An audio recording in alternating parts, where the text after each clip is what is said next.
Assalamualaikum warahmatullahi wabarakatuh. Halo anak-anakku yang sholih dan sholihah. Bagaimana kabarnya hari ini? Masih tetap percaya diri dan tetap bersemangat bukan? Senang sekali rasanya Pak Asep bisa kembali menemani anak-anak untuk belajar. Nah, sebelum belajar kita berdoa dulu ya, agar kita diberikan ilmu yang bermanfaat dan diberikan ilmu yang barokah. Sudah siap? Sikap berdoa. Hap. Before we start our lesson today, let's pray together. Pray begin. Bismillahirrahmanirrahim. Raditu billahi rabba wa bil islami dina wa bi Muhammadin nabiyyan wa rasula. Rabbi zidni ilman nafi'a warzuqni fahman wasi'a. Amin.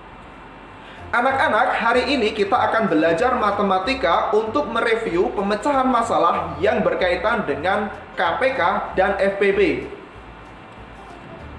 Anak-anak juga bisa membuka buku paket matematika mulai dari halaman 45 sampai halaman 66, bab 3. Nah, sebelum kita mulai belajar, Pak Asep ingin mengajak anak-anak semuanya untuk melakukan sebuah pemanasan. Nama pemanasannya adalah tepuk memanah. Nah, kita tahu yang namanya memanah itu adalah olahraga yang dianjurkan oleh Rasulullah. Karena dengan memanah kita bisa mendapatkan pahala. Baik, anak-anak sudah siap? Kita mulai setelah hitungan ke-3. 1, 2, 3. Tepuk memanah. Posisi kaki, pasang panah, angkat busur, tarik tali, bidik, lepas. Oke, anak-anak sekarang sudah jauh lebih bersemangat dan jauh lebih percaya diri bukan? Nah, untuk selanjutnya anak-anak bisa untuk menyimak tayangan berikut ini. Halo anak-anak kelas 4, ketemu lagi sama Bunda Ninda. Hari ini kita akan belajar tentang pemecahan masalah yang berkaitan dengan KPK dan FPB. Anak-anak sudah siap? Mari kita belajar bersama. Yang pertama, apa itu KPK? Masih ingat anak-anak? KPK adalah kelipatan persekutuan terkecil. Selanjutnya, permasalahan sehari-hari yang berkaitan dengan KPK biasanya berisi tentang kejadian yang dilakukan bersamaan dan terjadi berulang kali. Nah, baik anak-anakku, ciri-ciri soal pemecahan masalah yang berkaitan dengan KPK yaitu ada kata berikut di dalam soal. Yang pertama, ada kata bersama-sama, tanggal, hari, atau jam. Yang kedua, ada kata pertemuan pertama, pertemuan kedua, pertemuan berikutnya. Selanjutnya, menyelesaikan soal cerita KPK, yang pertama, cari hasil KPK. Kemudian, cermati yang ditanyakan pada soal, apakah mencari pertemuan pertama, kedua, ketiga, atau hari. Selanjutnya, jika yang ditanyakan itu pertemuan kedua, maka KPK ditambah tanggal di soal. Jika yang ditanyakan pertemuan ketiga, maka KPK dikali 2 ditambah tanggal di soal.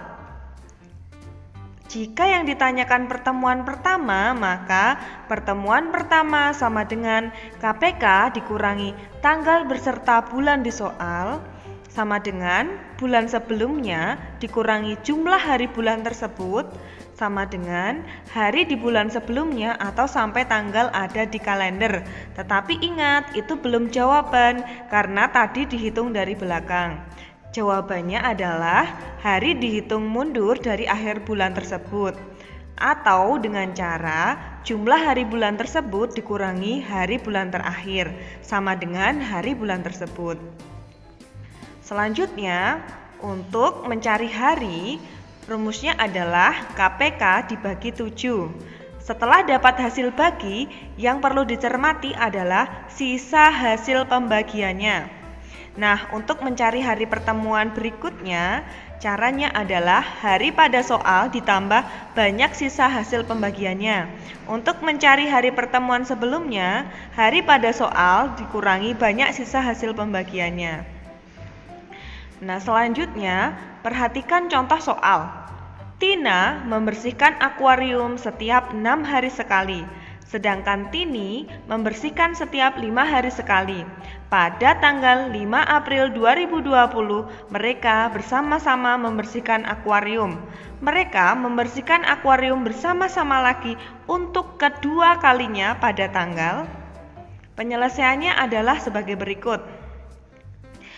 Kita cari KPK dari 6 dan 5, yaitu 30.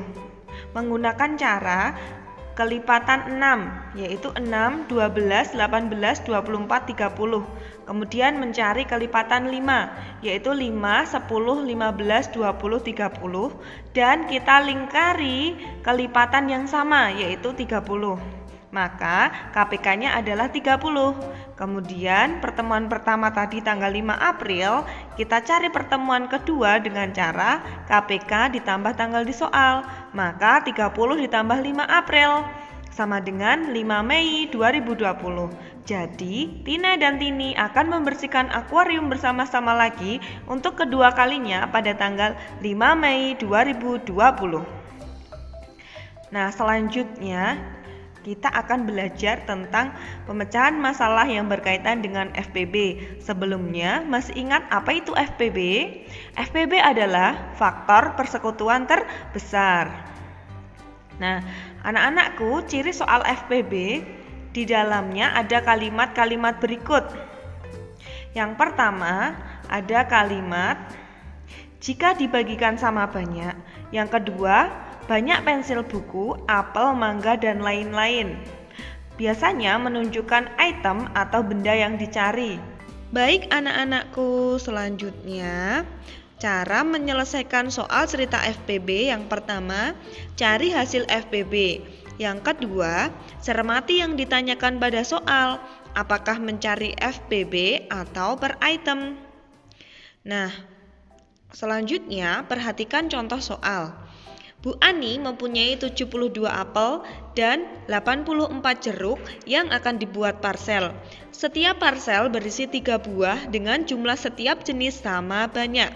Jumlah apel dan jeruk dalam setiap parsel terbanyak adalah titik-titik buah.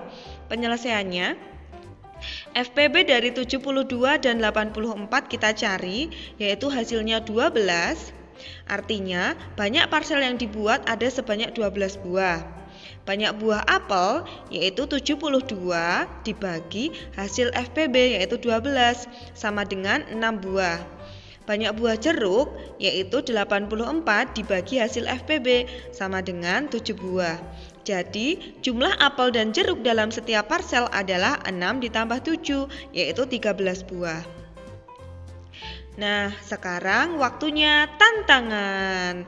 Silahkan anak-anak mengerjakan kuis yang tersedia di web e-learning.sekolahteladan.sch.id. Terima kasih anak-anak. Di teladan, semua anak itu hebat.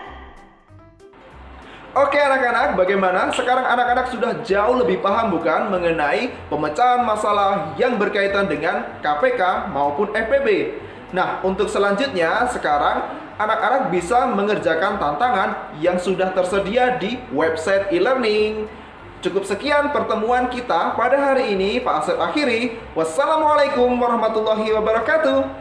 Ingat, di teladan semua anak itu hebat.